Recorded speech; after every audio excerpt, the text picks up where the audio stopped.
In my house, we had my sister who was sort of the accepted telling people to get off the phone. There were times my sister would pick the phone up and say, and actually we'd listen to some of the gossip that was going on.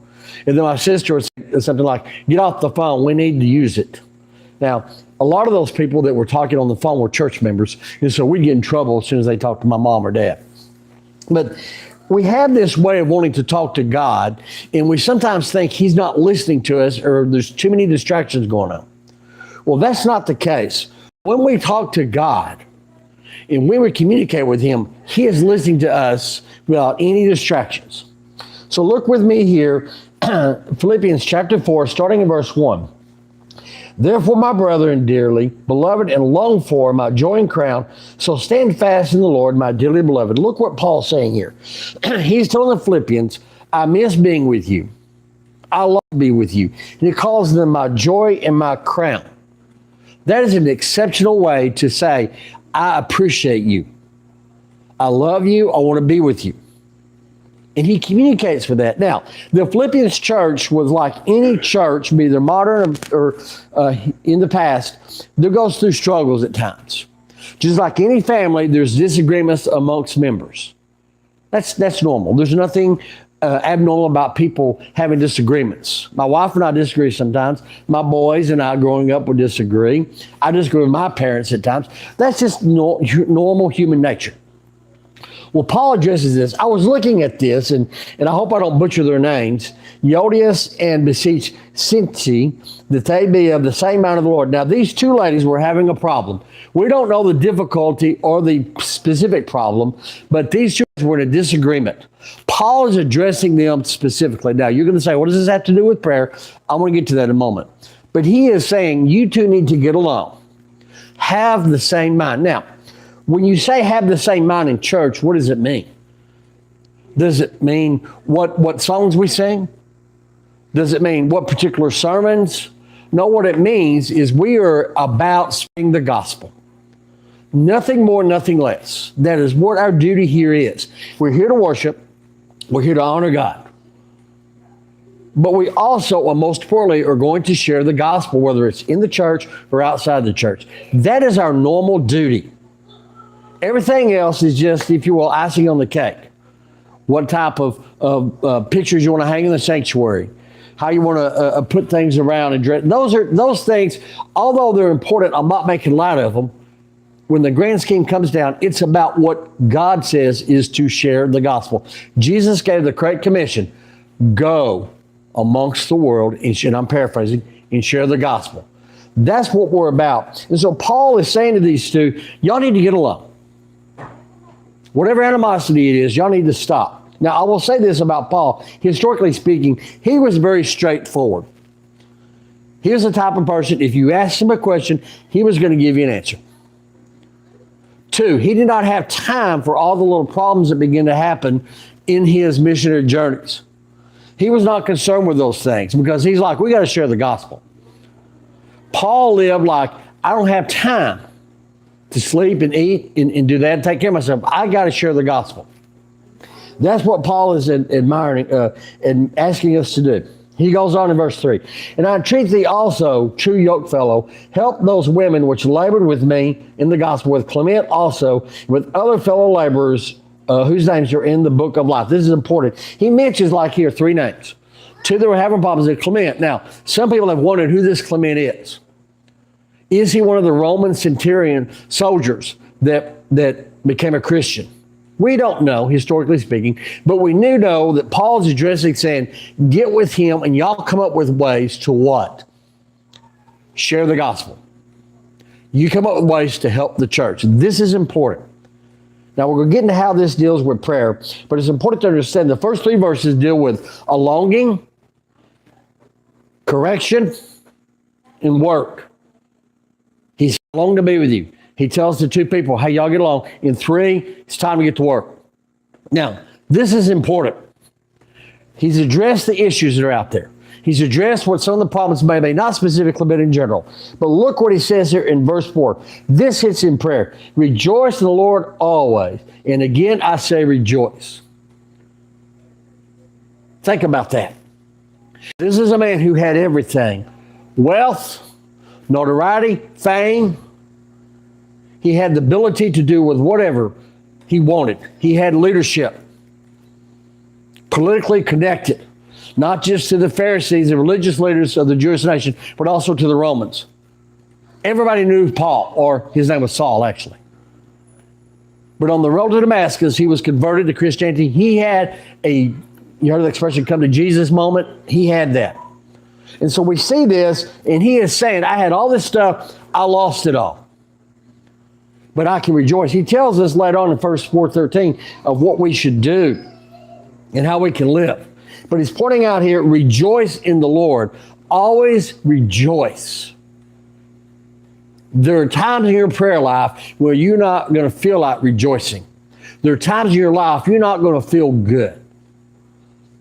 Something's just not going to be right. God's not going to do things for you you want him to do.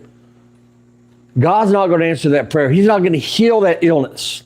He's not going to save the illness of the young man or the young woman or a friend or family members. He's going to allow, if you will, tragedy to happen in your life.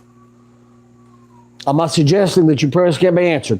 What I'm saying is tragedy is going to befall. That's just human nature. It is just part of life. You know, they always say there's only two things certain in life, death and taxes. And neither one of those are very popular with us. But it's important to understand, he says, rejoice. No matter your circumstances, no matter the problem, rejoice. And that's part of prayer life. It is rejoicing, being happy. You're able to talk to the creator of the heaven. Think about that for a moment. When we are praying, we're not talking to just some priest. We're talking to the creator. So he says, rejoice. Verse 5, let your moderation be known to all men. The Lord is at hand. Now, I found that verse strange. I kept thinking, what is this? Not that it's out of place. It just doesn't seem. In other words, live your life that others see your joy and happiness. Don't be too extreme here. When I think of moderation, if you ever been around somebody that becomes saved or something good happens in their life and they become real giddy and happy, and then it begins to flee, begins to shrink. They don't seem as happy. He's saying, don't be too way up here and don't be way down here. Don't be lukewarm, but be moderate. In other words, stay consistent. Stay with it. Persevere. And it says here that all men, the Lord is at hand. That is important. That means God is watching. My mom used to always tell us, you can go hide from me, but God knows where you're at. And he's going to tell me where you're at. I firmly believe, growing up when I was a little kid, that God would tell my mom, Pat's over there. One time I was trying to hide, and I said, God, if you'll do me a favor, don't tell Mom. Give me a couple of days out here to hide. I'm not going to stay outside when it's cold and hide. But I said, give me some time. I was hiding under one of the old buildings at the church. But I remember saying that, and my mom still found me. God didn't answer that prayer. I'm glad he didn't, because not too far from me was a little copperhead snake. So she's not got me out. I might have went a little bit further. But anyways, make sure you know God is at hand. Okay, let's sum up the first 5 verses before we get to the main part. You look in here, okay? Saying, stay away from problems, get along, work, but be happy. Rejoice in the Lord, because realize people are watching, and he is watching. Okay, prayer life. This is what I want to get to. Verse 6, 7, and 8. Be careful for nothing. In other words, be patient. Don't worry. But in everything, what? By prayer, and look at this. Prayer and what? Supplication with thanksgiving. Let your requests be made known to God. This is important. Now, he is talking to the people in Philippians, but also means to us. They were going through some problems within the turmoil within the church. There were some disagreements. He's not addressing anything specifically, and we know through this particular letter, there's nothing drastic. But look at what he says here. Let your requests be made known. Does God know everything? Absolutely. He knows what you're going to ask and what you need before you say something. But let your requests be made known to God. This is important. We preached about this a few weeks ago about emotion in our prayer life. About really getting next to God. And this is what he's talking about with prayer and thanksgiving. Tell God. Have you ever got mad at somebody and you didn't feel like they did right by you and you confront them? I'm not suggesting confront God. What I'm saying is God wants to hear from us, the good and bad. Hey, Lord, you didn't answer this prayer. I need this prayer answered. Why didn't you answer it? There's a reason and a purpose. He may explain it to you. He may not explain it to you. But it's that connection that we're looking at. Paul is addressing this right here. Look and talk to God and let him know what it is you want, what it is you need. Communicate with God. The thing about prayer is speaking to God either in your mind or verbally. I like to verbalize my prayer. I'm not saying I don't secretly in my mind. I know the driver's ed teacher, there are times I've verbalized my prayer when the kids started driving. I said, Lord, please let me survive this. And the kid said, you don't think I can drive? Well, you're going down the wrong way. That actually did happen one time. I told the kid, I said, okay, he said, I'm going one way. I said, you're going the wrong way. I said, it's one of those streets not very busy. I said, you got two options. I said, number one, pull over, make a U-turn, let's go the other direction. Number two, keep going down this way, and we're either going to get hit, or you're going to get stopped, you're going to lose your chance to get a license, and you're going to be in trouble. And so just think about that. But we have to make sure that we are going the right way with God and trusting him and praying at all times. It goes without saying that if you don't talk and communicate with God, it's not that he's not going to take care of you, but he longs to listen to you. I've talked about my son Micah going off to the military. You know, we'll see him this week. We're going to take him down to the recruiter station on the 2nd, but we may not see him physically for a few months. I can honestly tell we're going to miss him. We're going to look to see him. It's one thing to call on the phone or in social media, do FaceTime, but there's that presence we need. And that's where it comes to God. He longs to talk to you. He wants to hear from you. He wants to hear what your desires of your heart. He wants to know what you want. But he also wants to see you rejoice and be thankful for him. Look at verse 7. And he goes on and says, the peace of God, which passes all understanding, shall keep your hearts and minds through Christ Jesus. Look at that. We can't comprehend the peace that God gives us. There are times in your Christian walk where you have had such joy, you can't explain it. You've had such a peace, you cannot tell anybody. You don't know how it happened. There are times that peace that we have, he says, the peace of God, what surpasses all understanding. Mankind can understand this. Is going to be with you. You see, in your prayer life, when you communicate with God, there's a peace that comes over you. I'm not talking those little prayers that you say real quickly. I'm talking about a prayer of communication and talk. You see, is that where you go to him and you talk to him? I'm not suggesting every time you pray, you have to lay on your face. But what I'm saying is there are times we really need to pray. It's kind of like you really need a good meal sometimes.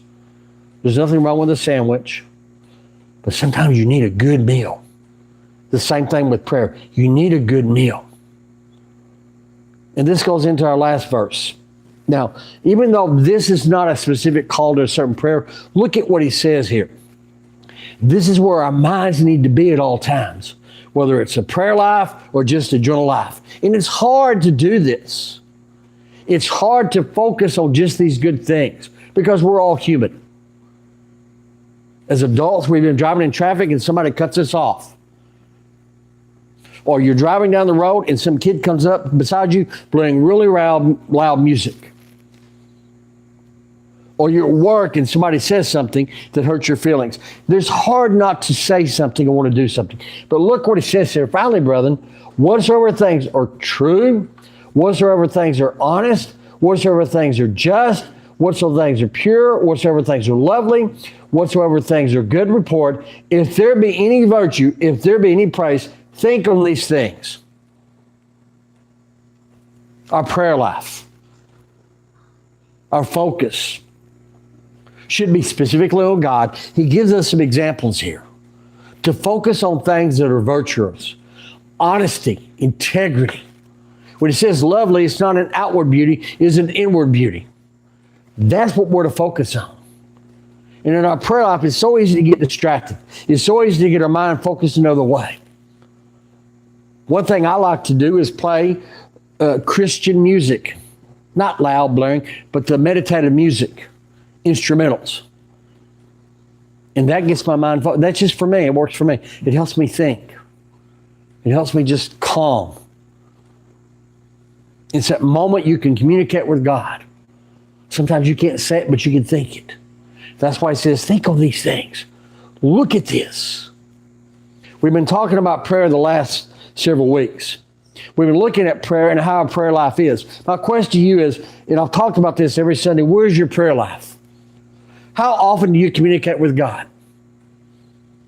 Is it daily? Is it every other day? Is it weekly? When is it? You know, recently we saw on social media things that are happening in New York City. I'm not saying good or bad, but you saw a call to prayer by the Muslims, and they all got in Times Square. Now, obviously, I'm not Muslim, but you think about that. They met a time and they were praying. Now, whether it was superficial or sincere, I don't know. I mean, oddly enough, they're not praying to the right God, I'll put it that way. But the thing is, there's that fervency. We need to have that. We need to say, we're going to pray daily. We're going to communicate with God every day. We're going to make sure we're talking to Him.